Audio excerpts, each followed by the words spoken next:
अस्सलाम वालेकुम, this is Adil Waheed from university of education Lahore. तो गाइस, एंड्रॉयड कैलकुलेटर ऐप हम डिज़ाइन कर रहे थे और उसकी डिज़ाइनिंग हमने कंप्लीट कर ली थी। और आज के लेक्चर में हम जावा फाइल के अंदर मीन टू से बैकएंड जो है किसी भी ऐप का वो किस तरह से डिज़ाइन करते हैं, किस तरह से इम्प्लीमेंट करते हैं, आज हम वो लर्न कर रहे होंगे। ये आप देख सकते हैं मेरी स्क्रीन पर राइट हैंड साइड पर एक बेसिक कैलकुलेटर ऐप हमने उसका जो एक्टिविटी है, जो उसका इंटरफेस है, वो हम क्रिएट कर चुके थे, डेवलप कर चुके थे। और आज हम ये चाहते हैं जब यूज़र सम के बटन पर क्लिक करे तो जो नंबर यूज़र ने एंटर किए हैं उनका सम होकर स्क्रीन पर शो हो जाए। इसी तरह जब यूज़र सब्ट्रैक्शन का बटन क्लिक करे तो उनका जो है वो नंबर, एक नंबर में से दूसरा नंबर जो है वो सब्ट्रैक्ट होकर रिजल्ट हमें शो हो जाए। तो हम टाइम ज़ाया किए बगैर हम आगे बढ़ेंगे। और सबसे पहले आपको मैं बताऊंगा कि लेआउट फोल्डर के अंदर हमने एक्टिविटी का फ्रंट एंड डिज़ाइन किया था। और जो आपका बैकएंड होता है, बैकएंड आपके पास ये जावा जो आपके पास डायरेक्टरी है, under this Java directory there is a activity name, here is a calculator. ठीक है गाइस, तो ये एक्टिविटी अंडरस्कोर कैलकुलेटर के जो कॉरेस्पॉन्डिंग में आपके पास जो जावा फाइल है दैट इज अ कैलकुलेटर। जब आपने एक्टिविटी क्रिएट की थी आपको ये सारी चीज़ें साथ साथ मैं बता भी रहा था। हम कैलकुलेटर फाइल पर डबल क्लिक करते हैं और यहाँ पर आप देख सकते हैं कुछ कोड जो है वो ऑलरेडी लिखा हुआ आ रहा है। तो मैं लाइन बाय लाइन इसको एक्सप्लेन करूंगा और फिर हम आगे बढ़ेंगे। तो गाइज यहाँ अगर आप देखें, सबसे पहले एक क्लास जो है वो क्रिएट हुई है कैलकुलेटर के नाम से, और ये क्लास जो है वो एक्सटेंड हो रही है ऐप कॉम्पैट एक्टिविटी से।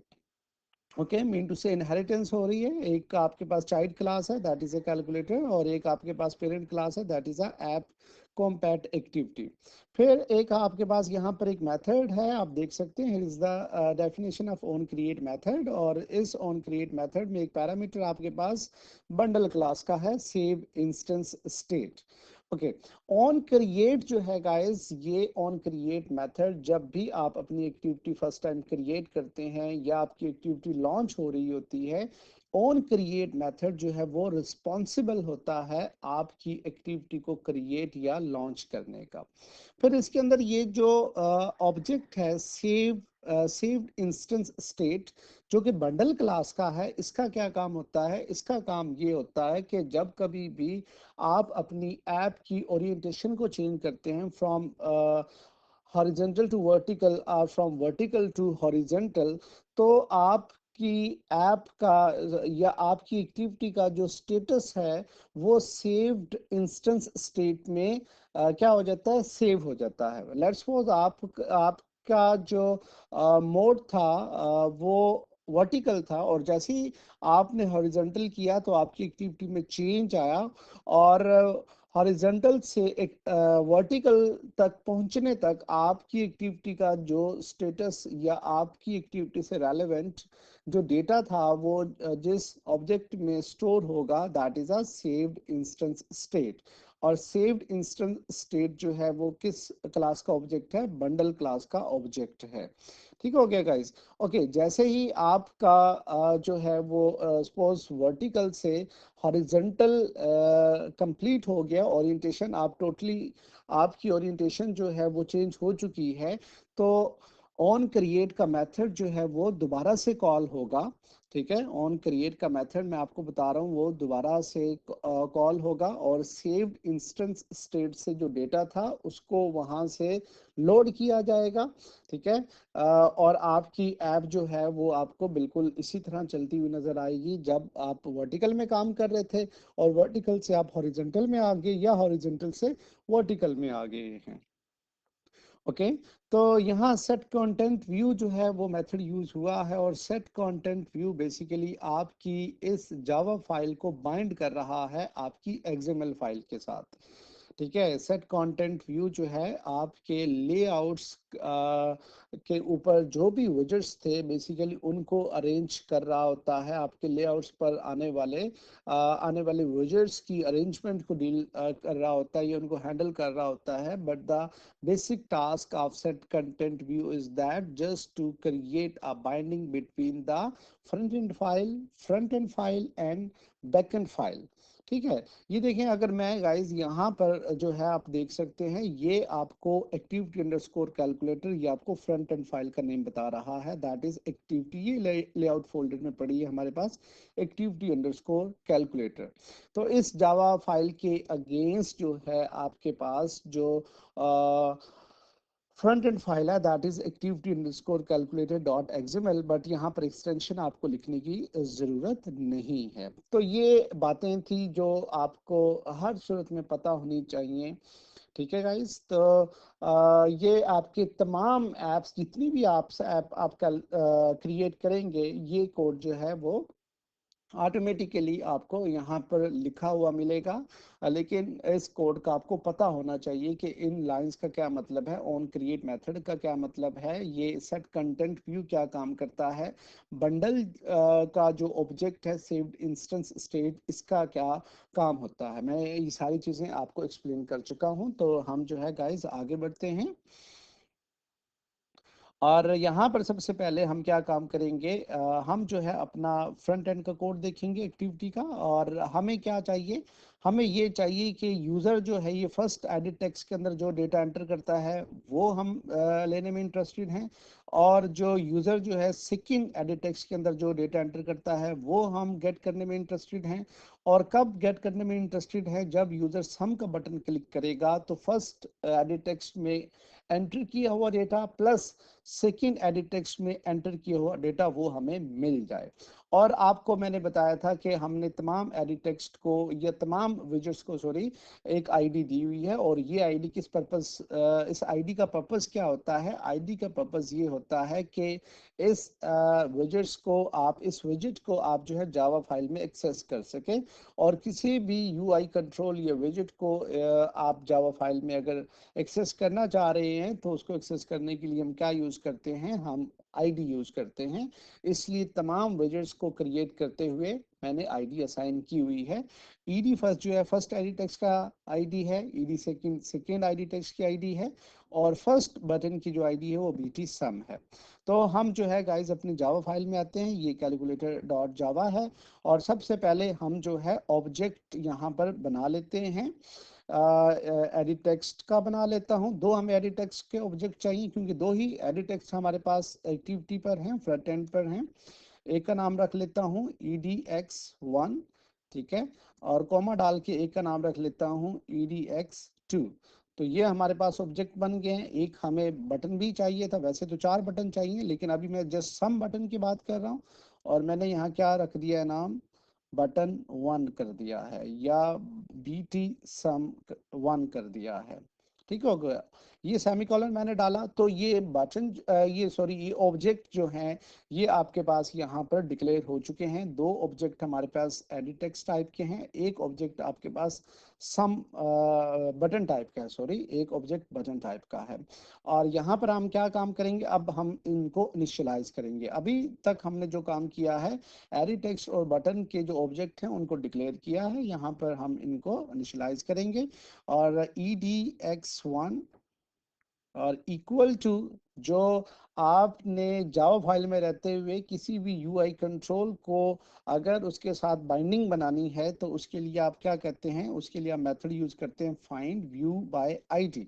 ठीक है। और फाइंड व्यू बाय आईडी के अंदर जो आप पास करते हैं R dot I D dot, और आपके फर्स्ट एडिट टेक्स्ट का जो आईडी था वो क्या था, ईडी फर्स्ट था। ये देखें आपको यहाँ सजेशन में शो हो रहा है ईडी फर्स्ट जो है आपकी फर्स्ट एडिट टेक्स्ट की आईडी है। ये देखिए गाइस आप देख सकते हैं, this is the first edit text, ठीक है, जिसमें यूजर ने कोई नंबर एंटर करना है और उसकी आईडी ईडी फर्स्ट है, वो हमने यहाँ पर कॉल कर ली है R dot I D dot E D first. ठीक है। अब आप सोच रहे होंगे आर क्या चीज़ है। आर जो है गाइज आपके पास एक क्लास है। जो भी आप यूआई कंट्रोल विजिट बना रहे होते हैं इस आर क्लास के अंदर उनको by default automatically integer type की आईडी जो है वो असाइन हो रही होती है। ठीक है, वो हम नहीं करते हैं, ये हमारा जो कंपाइलर है, जो हमारा ये आईडी है एंड्रॉयड स्टूडियो जो है वो ऑटोमेटिकली आर क्लास के अंदर तमाम यूआई कंट्रोल को अपने पास जो है उनकी इंटीजर टाइप की आईडी स्टोर कर रहा होता है। तो इसलिए हमने क्या काम किया है, आर क्लास को यूज करते हुए अपना जो एडिटेक्स EDX1 ऑब्जेक्ट था उसका रेफरेंस जो है वो कनेक्ट कर दिया है या उसको पॉइंट आउट कर दिया है। किस तरफ? EDX1 को पॉइंट आउट कर दिया है फर्स्ट एडिट टेक्स्ट की तरफ। इसी तरह हम सेकंड एडिट टेक्स्ट की तरफ भी जो है अपना कनेक्शन जो है वो स्टैब्लिश कर लेंगे। EDX2 सेम मेथड यूज होगा, find view bye ID, but यहाँ पर आईडी इसकी चेंज रहेगी, r.id.ed सेकंड। ये देख सकते हैं ये सेकंड आपके पास सेकंड एडिटेक्स की आईडी थी और यहाँ पर हमने EDX1 को भी इनिशियलाइज कर दिया है, EDX2 को भी कर दिया है। इसी तरह हम BT sum1 जो हमने ये ऑब्जेक्ट बनाया है इसका भी हम कनेक्शन एस्टेब्लिश करेंगे अपने सम बटन के साथ। ठीक है, उसकी हमें आईडी पता होनी चाहिए, वो हम देख लेते हैं। BT sum1 is equal to find view by id r.id dot, और यहाँ पर BT sum जो है हमारे सम बटन की आईडी थी, ये आप देख सकते हैं है BT सम। ठीक है गाइस, ओके। तीनों जो ऑब्जेक्ट हमने अभी यहाँ पर ये लाइन नंबर 15 और 16 में तीन ऑब्जेक्ट डिक्लेयर किए थे वो लाइन नंबर 21, 22 और 23 में हमने इनिशियलाइज कर लिए हैं। तो यहाँ तक जो है सेम प्रोसीजर जब कभी भी आपने अपनी जावा फाइल के अंदर काम करना स्टार्ट करना है तो हमेशा यही सेम प्रोसीजर जो है आपने अडॉप्ट करना है। जो भी आपको विजिट अपनी बैकएंड फाइल में चाहिए उनको आप इसी तरह सबसे पहले जो है डिक्लेयर करेंगे और उसके बाद जो है आप यहाँ पर आकर उन्हें find view bye ID method के थ्रू इनिशियलाइज कर देंगे। ओके गाइस, इसी तरह आपके पास सब्ट्रैक्ट बटन भी है, डिव बटन भी है, मल्टीप्लिकेशन बटन भी है। उनको भी अगर आप जो है यहाँ पर एक्सेस करना चाह रहे हैं तो सेम प्रोसीजर जो है आप फॉलो करेंगे। हम आगे बढ़ते हैं गाइस और क्या काम करते हैं हम जो है बटन जब क्लिक होता है तो हम चाहते हैं एडिट टेक्स्ट 1 के अंदर यूजर ने जो नंबर एंटर किया था प्लस एडिट टेक्स्ट 2 के अंदर यूजर ने जो नंबर एंटर किया था वो नंबर जो हैं वो हमें यहाँ जावा फाइल के अंदर हमें मिल जाएं। उन दोनों नंबर्स को हम ऐड करें और ऐड करने के बाद रिजल्ट जो है हम उन्हें शो करवा दें। तो गाइस जब भी आप किसी भी यूआई कंट्रोल मीन से विजिट पर आप क्लिक करते हैं तो आप कोई इवेंट परफॉर्म करते हैं। आपने बटन सम बटन पर जैसे ही क्लिक किया इसका मतलब है आपने कोई इवेंट परफॉर्म किया है। तो अब हम इवेंट को हैंडल करना लर्न करेंगे। इवेंट को हैंडल करने के लिए याद रखें हर इवेंट का एक लिसनर होता है, एक उसका हैंडलर होता है। मैंने क्या कहा है, किसी भी इवेंट को हैंडल करने के लिए एक आपके पास हैंडलर है, एक आपके पास लिसनर है और हैंडलर और लिसनर की हम रजिस्ट्रेशन करते हैं। ठीक है, वो हम कैसे करते हैं, हर एक का अपना देखें, अगर आप रेडियो बटन्स यूज कर रहे हैं उसका लिसनर और होगा, अगर आप चेक बॉक्स यूज कर रहे हैं उसका लिसनर और होगा, उसका हैंडलर और होगा। ये जैसे जैसे हम यूज करते जाएंगे साथ साथ मैं आपको बताता जाऊंगा। ओके, तो हम जो है अपना सम बटन ये जो BT sum1 है इसको हम जब क्लिक करता है यूजर हम इसको जो है यहाँ पर इम्प्लीमेंट करते हैं, इस इवेंट को हैंडल करते हैं। बटन के अगेंस्ट होने वाले इवेंट को हैंडल करने के लिए सबसे पहले मैंने BT sum1 लिखा, इसका सबसे पहले हम लिसनर कॉल करेंगे। BT sum1 on click listener इसका नेम होता है, ऑन क्लिक लिसनर। ये देख सकते हैं guys set on click listener आपको शो हो रहा है सजेशन बॉक्स में और यहाँ आप पैरेंथेसिस में आकर आपने लिखना है new view dot on click listener. ये देख सकते हैं सजेशन में आपको सबसे टॉप पर व्यू ऑन क्लिक लिसनर जो है वो शो हो रहा है।